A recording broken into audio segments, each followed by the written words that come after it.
जय श्री राम। आज मैं बहराइच में जो घटना घटी उसके विषय में कुछ बोलने आई हूँ। और देखिए, मेरे पास इस बार शब्द कम पड़ रहे हैं, क्योंकि मैं प्रयास तो कर रही हूँ अपनी तरफ से, और बहुत सारे लोग ऐसे हैं जो प्रयास कर रहे हैं कि जो हिंदू है उनका ध्यान इस बात पर जाए कि जो ये कौम है वो कितनी घातक है, कितनी खतरनाक है।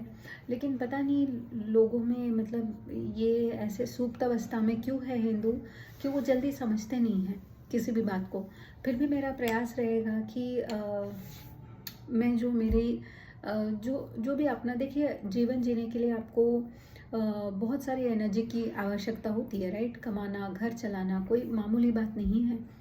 तो मैंने सोच के रखा है कि मैं बोलूँगी तो धर्म के विषय में बोलूँगी, और मैं प्रयास करूँगी कि मैं अपने हिंदू भाई बहनों को जागरूक करूँ, क्योंकि मुझे ऐसा लगता है कि और बात करने के लिए कुछ बचा नहीं है अभी। व्यर्थ की बातों में उलझने से अच्छा है कि आप कुछ ऐसा करें, कुछ ऐसा बोले जिससे लोगों की आंखें खुले, लोगों में धर्म के प्रति और अपने राष्ट्र के प्रति जो भक्ति है वो जागृत हो। तो फिर भी, मतलब मैं ये सब इसलिए बता रही हूँ आपको, क्योंकि कह कह के थक गई हूँ मैं। लेकिन फिर भी मुझे कहना पड़ेगा, क्योंकि यह जो इंसिडेंट हुआ है बहराइच में, ये बहुत ही दुखदायक है, बहुत ही क्रूर है। और मैंने देखा कि आप सबने देखा होगा कि जो वीर मिश्र, राम गोपाल मिश्र नाम का एक युवक था, 22 वर्ष का। और वह जो है माता रानी के विसर्जन के लिए जाता है नवरात्रि के अंत में, जब माता रानी का हम विसर्जन करते हैं। और बराबर एज वॉज एक्सपेक्टेड, वो जो प्रोसेशन होता है उस पर पथराव किया जाता है बाय द कोमीज, आपको पता ही होगा। सो पथराव में माता रानी की जो मूर्ति है वो खंडित हो जाती है। अब नॉर्मली हिंदू क्या करते हैं, हिंदू प्रोसेशन में जाते हैं विदाउट एनी प्रिपरेशन। उनका काम रहता है देवी माता की पूजा करना, और फिर गाने बजाते हुए और नाचते हुए जाना उनके विसर्जन के लिए। तो Hindu as it is unprepared थे, उनके पास ये काउंटर करने के लिए कुछ था नहीं। और आप, मतलब जितना आप नहीं फॉलो करते होंगे, इतना ये जो मज़हबी लोग हैं ये आपके कैलेंडर को फॉलो करते हैं। इनको पता रहता है कि आप नवरात्रि कब ख़त्म होगी, कब आप विसर्जन पे जाएंगे, और तब वो तैयार रहते हैं। मतलब जो भी एरियाज़ से वो प्रोसेशन गुजर रहा था उन पे लगातार पथराव किया जा रहा था। फिर इसमें हर कोई शामिल था, बच्चे, बूढ़े, औरतें, आदमी, सभी लोग। ओके, तो आप समझ सकते हैं कि इनकी मेंटालिटी कैसी है और इनका लेवल ऑफ प्रिपरेशन कितना है। ओके, तो नेचुरल है कि जब माता की मूर्ति खंडित हो जाती है, हर कोई जो है वो बिना सेल्फ रिस्पेक्ट के तो नहीं पैदा होता है ना। तो राम गोपाल मिश्र एक ऐसा नवयुवक युवक था जिसको बहुत गुस्सा आया कि ये इस प्रकार से आप पत्थर कैसे डाल सकते हैं, ठीक है। तो जहाँ से ज़्यादा पथराव हो रहा था वो उस मकान पे चढ़े, और उन्होंने जो है वहाँ का एक इस्लामी जो झंडा था उसको निकाल फेंका, और वहाँ पर तिरंगा नहीं, भगवा फहरा दिया। अब इस बात के लिए, हाँ, उसको आप, मतलब आप जो नहीं आप कल्पना कर सकते उतनी यातनाएं इन क्रूर लोगों ने दी, और उसको घेर के मारा है इन लोगों ने। ओके, और वहाँ पर नीचे जो है हिंदुओं की भीड़ खड़ी है, बट वो चढ़ नहीं पाए, क्योंकि मुझे जहाँ तक मैंने पढ़ा है और सुना है इस इंसिडेंट के विषय में, तो वो जो सीढ़ी है ऊपर जाने के लिए वो इतनी संकरीली थी कि वहाँ पर जो है यूपी की जो पुलिस है वो खड़ी थी, और वो हिंदुओं को मार रही थी डंडों से। सो जबकि जो राम गोपाल मिश्र है, उनके बड़े भाई का नाम शायद शिवाजी मिश्र है, उन्होंने कहा भी कि मुझे दिख रहा है मेरा भाई गिर गया है, प्लीज़ मुझे जाके उसे लाने दीजिए बाहर। बट पुलिस ने नहीं सुनी, किस लिए नहीं सुनी मुझे नहीं पता। मैं इसको अभी तक मैं अपने मन में इसको समझने का प्रयास कर रही हूँ कि कोई मर गया है, आपको दिख रहा है, तो आप क्यों नहीं जाएंगे उसको बचाने के लिए। या किसी की हत्या हो रही है, ये आपको दिख रहा है और आप पुलिस है, आपका काम ही यही है कि या तो आप क्राइम को प्रिवेंट करें या क्राइम घटित हो जाता है विदाउट योर प्रेजेंस, तो आप जो क्रिमिनल है उसको पकड़े। तो मुझे नहीं समझ में आ रहा है आप दंडा जो है वो हिंदू पक्ष को क्यों मारेंगे, ओके, इस विषय में। फिर ऐसा होता है कि उस लड़के को, जो वो नवयुवक है 22 वर्ष का राम गोपाल मिश्र, उसको ये जो जिहादी मैं नहीं बोलूँगी क्योंकि इनको ये अच्छा लगता है, दे कंसिडर जिहाद to be a holy war. So जिहादी मतलब एक होली वॉर लड़ने वाला। तो आपको ये तो पहले समझना पड़ेगा there is nothing holy in it, okay.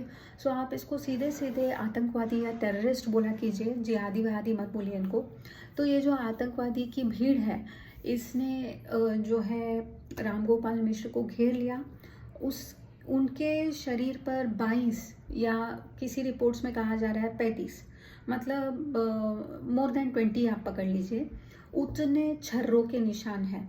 और ये जो छर्रे गन होता है, छर्रा गन, इट्स वेरी पेनफुल क्योंकि it lodges in your skin और आपको भयंकर यातना देता है वो, ठीक है।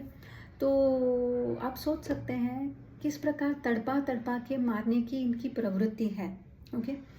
फिर जब वो जीवित थे तभी उनके नाखून नोचे गए राम गोपाल मिश्र जी के। फिर उनके आँखों के पास और सर में कई जगह पर ब्लेड कट्स के मार्क्स हैं। और उनका जो है उनको इलेक्ट्रिक शॉक दिया गया। और as if all this is not enough, जब वह सह नहीं पाए और मर गए तो उनके ऊपर पथराव किया गया। तो आप समझ सकते हैं कि कितनी नृशंसता है इन लोगों में। तो अभी मैं जब मतलब औरंगज़ेब की करतूतें पढ़ती हूँ और जो अन्य आतंकी थे उनकी करतूतें पढ़ती हूँ, तो कभी कभी मुझे लगता है कुछ ओवर तो नहीं बता रहे हैं कि इन्होंने संभाजी महाराज को इतना तड़पाया होगा या सिख गुरुओं को ऐसा मारा होगा।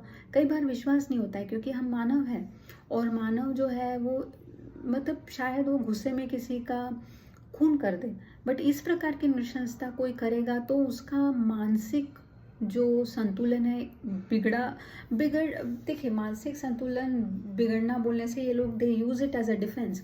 लेकिन आप समझ सकते हैं कि ऐसे लोग जो है वो भयंकर क्रिमिनल उनका जो है थिंकिंग होता है, and they are not fit to live in society. क्योंकि सोसाइटी बोलने से आपको कुछ रूल्स फॉलो करने होते हैं, आपको दूसरों की आस्था का, उनके प्रेजेंस का रिस्पेक्ट करना होता है, और इनमें ये बिल्कुल भी नहीं है, ये साफ दिख रहा है। तो ये जो राम गोपाल मिश्र है उनकी मृत्यु हो गई, और ये बताया जा रहा है कि मतलब बहुत दर्दनाक, बहुत ही खतरनाक मृत्यु है ये। और मुझे अभी विश्वास हो गया है कि जो भी औरंगज़ेब के बारे में या उसके पहले के जो भी आतंकी थे उनके बारे में जो भी बताया जाता है वो बिल्कुल सच है, मतलब 100%। कि संभाजी महाराज को 40 दिन तक यातनाएं देकर मारा होगा क्या, ऐसा आपको सोचने की ज़रूरत नहीं, मारा ही होगा। ये लोग इसी प्रकार के लोग हैं, ये लोग ही नहीं हैं, ये लोग दानवी प्रवृत्ति के प्राणी हैं जिनको किसी भी डेमोक्रेटिक कंट्री में जगह नहीं मिलनी चाहिए, ओके। सो लेकिन हम हैं, हमको सेक्युलर हम पे थोप दिया गया है, तो हमको झेलना पड़ता है इन नृशंस प्राणियों को। तो मतलब इतना बड़ा कांड हो गया, एक व्यक्ति की मृत्यु हो गई, और वह जो है उसकी शादी अभी हाल ही में हुई है, 2-3 महीने ही हुए हैं शायद उसकी शादी को। और उसकी पत्नी का भी वीडियो मैंने देखा ऑन ट्विटर, और बहुत ही दिल दहलाने वाला है। क्योंकि हमारे लिए तो खैर हमको तो बुरा लगता ही है, लेकिन किसी का लाइफ पार्टनर खो गया है, और ऐसा नहीं कि वो मतलब किसी नेचुरल ट्रेजिडी के कारण मरा हो, वो तड़पा तड़पा के उसको मारा गया है। तो आप समझ सकते हैं कि ये कितना वेदनादायक होगा उस पत्नी के लिए। और वो पत्नी भी छोटी सी लड़की है, I am pretty sure she must be less than 20 years old. So विचित्र है हिंदुओं की परिस्थिति भारत देश में। और अब आजकल भय होता है मुझको कि कुछ बोलने से कहीं ये हमारे पीछे ना पड़ जाए ये लोग, और इनको कोई फ़र्क नहीं पड़ता है। ये लोग आपका गला काट देंगे, आपको तड़पा तड़पा के मारेंगे, और उसके बाद कोई फाइनलिटी आपको दिखती हुई नहीं नज़र आती है कि अभी वो जो 2 बच्चे मारे गए थे यूपी में।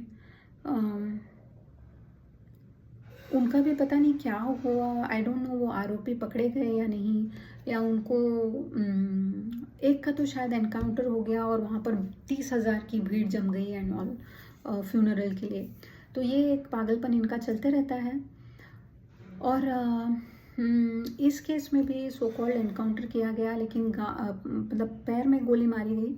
और पैर में गोली मारने का मुझे नहीं समझ में आ रहा है हाउ मच तड़प it will give to these horrible beings, क्योंकि इनको तड़पा, मतलब अगर आपने an eye for an eye will make the entire world blind is a stupid thing to से।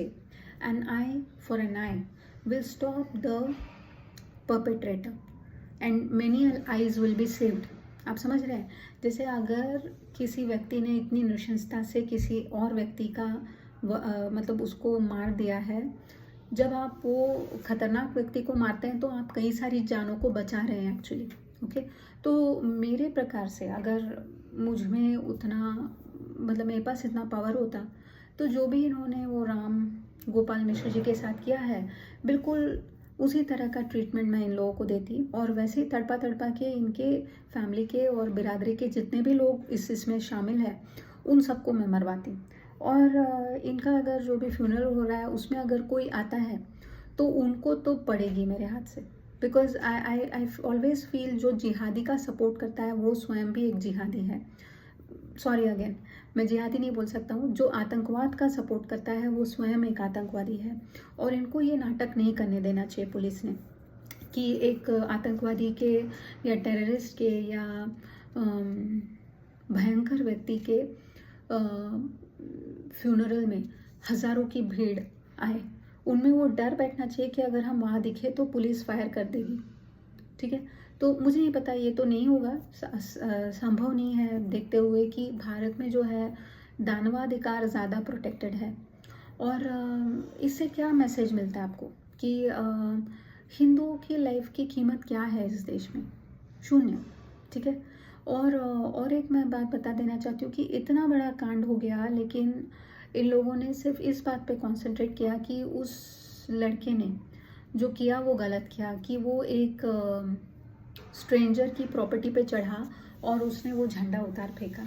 देखो भाई, वो यूं ही नहीं चढ़ा।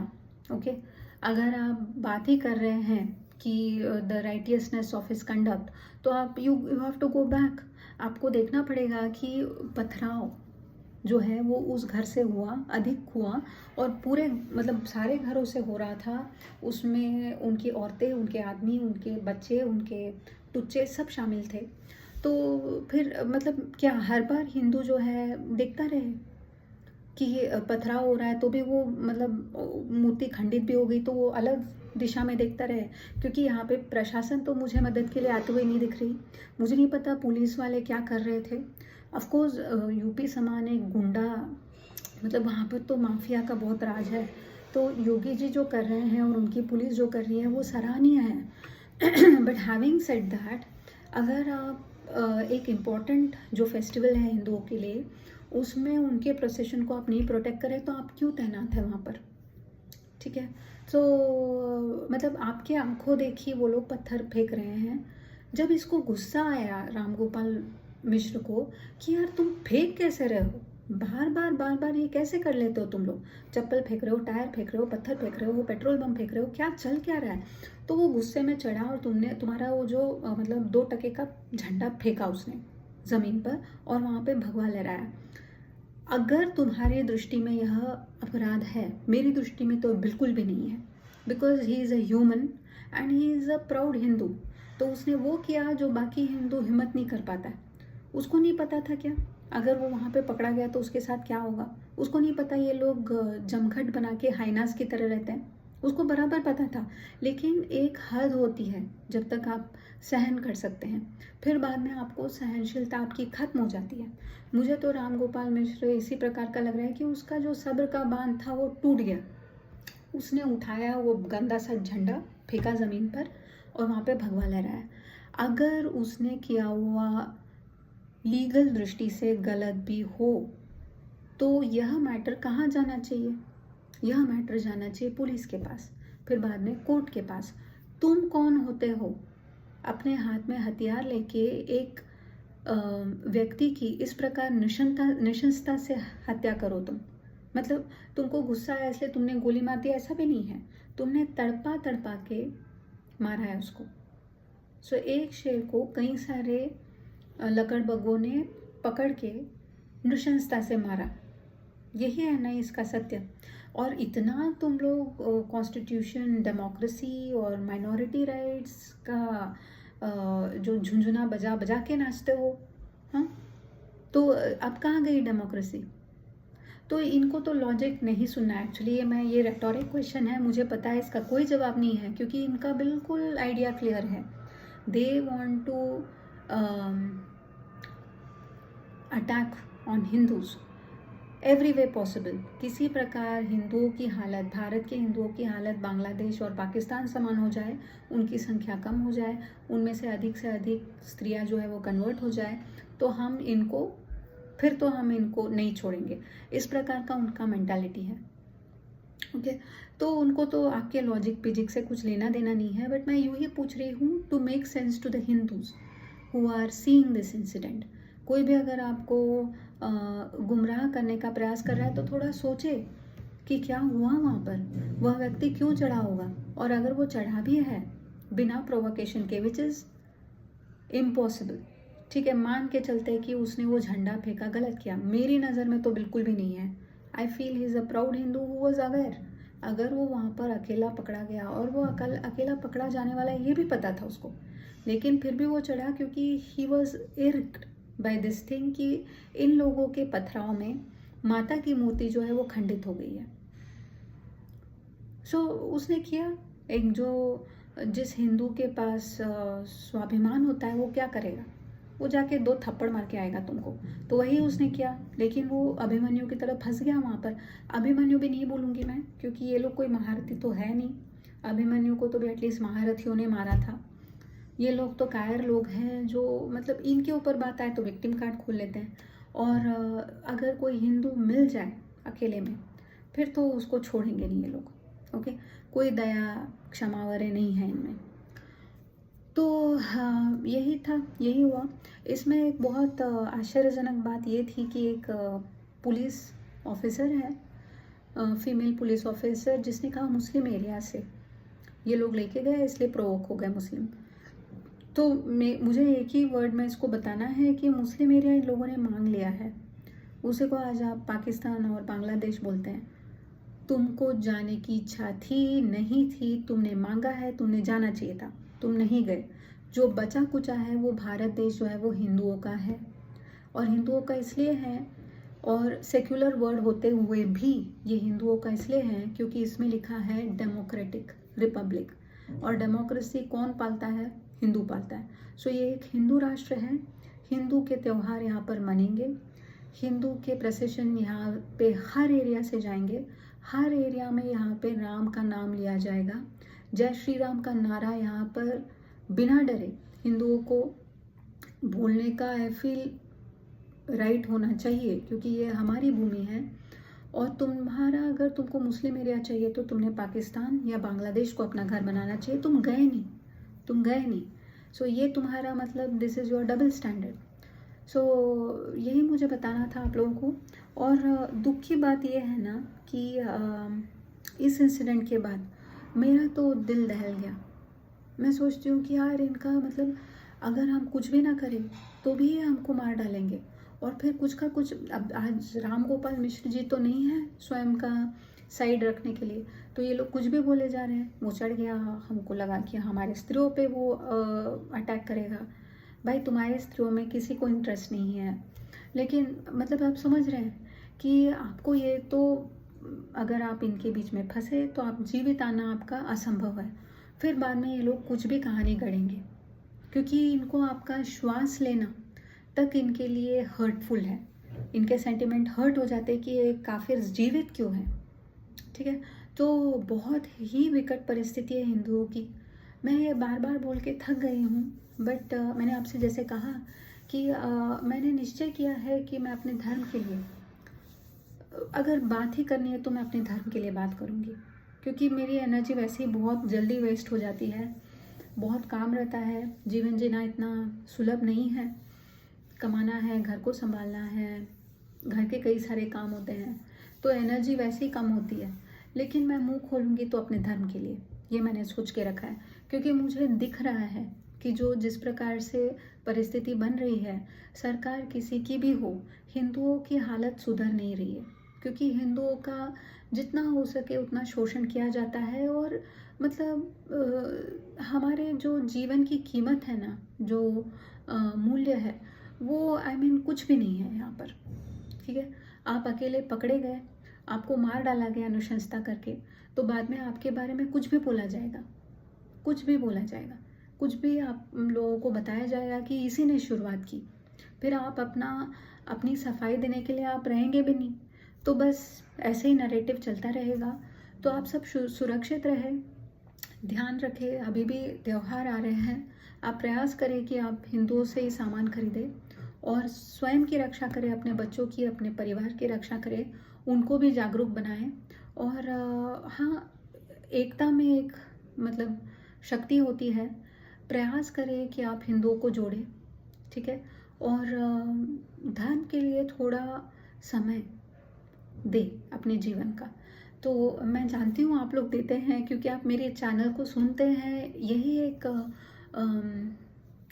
What you can say, it's a proof कि आपको धर्म के प्रति आपकी जो है श्रद्धा है।